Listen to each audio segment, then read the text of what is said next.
നമസ്കാരം. Aroor vision news ചാനലിലേക്ക് സ്വാഗതം.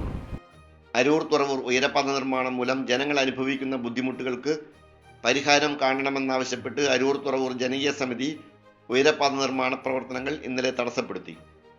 അരൂർ ക്ഷേത്രം കവല മുതൽ വടക്ക് ബൈപ്പാസ് കവല വരെ റോഡ് പൂർണ്ണമായും തകർന്ന് കുഴികളും വെള്ളക്കെട്ടും ചെളിയുമായി ശോചനീയാവസ്ഥയിലാണ്.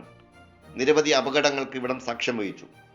ചന്തിരൂർ സെന്റ് മേരീസ് പള്ളി മുതൽ തെക്കോട്ട് ചന്തിരൂർ പാലം വരെയും റോഡിന്റെ കിഴക്കുവശം തകർച്ചയിലാണ്. ഇതുമൂലം വാഹനങ്ങൾ ചന്തിരൂർ പഴയ പാലം റോഡ് വഴിയാണ് തിരിച്ചുവിടുന്നത്. ലോഡുമായി പോകുന്ന വാഹനങ്ങൾ കുഴികളിൽ വീണ് മറിയുന്നതും ഗതാഗത കുരുക്കിന് കാരണമാകുന്നുണ്ട്. രോഗികളുമായി പോകുന്ന ആംബുലൻസുകൾ, സ്കൂൾ വാഹനങ്ങൾ എന്നിവയും കുരുക്കിൽ അകപ്പെടുകയാണ്. ചന്തിരൂർ സെന്റ് മേരീസ് പള്ളിയുടെ സമീപത്തു നിന്ന് ജനകീയ സമിതി പ്രവർത്തകർ പ്രകടനമായി അരൂർ ക്ഷേത്രം കവല വരെ നീങ്ങിയാണ് നിർമ്മാണ ജോലികൾ തടസ്സപ്പെടുത്തിയത്.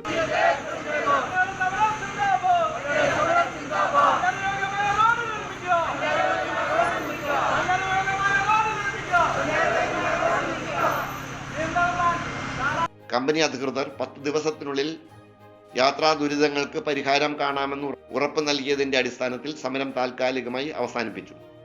വീണ്ടും ജനങ്ങളെ ബുദ്ധിമുട്ടിക്കുന്ന നിലയിലാണ് കമ്പനിയുടെ നിർമ്മാണ പ്രവർത്തനമെങ്കിൽ പണിതടയൽ സമരം പോലെയുള്ള ശക്തമായ സമര പരിപാടികൾ വീണ്ടും ആവിഷ്കരിച്ച് നടപ്പിലാക്കുമെന്ന് സംഘാടകർ മുന്നറിയിപ്പ് നൽകി. ജനകീയ സമിതി ചെയർമാൻ JR അജിത്, സനീഷ് പായിക്കാടൻ, മേരിദാസ്, ജിസ്, അരുൺ, ഷിഖാബ്, ഇവൻ, സനീഷ് കുമാർ, മധു, അർഷാദ്, സനു, ഹണി, താഹ, സാലി എന്നിവർ നേതൃത്വം നൽകി. അരൂർ വിഷൻ ന്യൂസ് ചാനലിന് വേണ്ടി LS അശോക് കുമാർ. നന്ദി.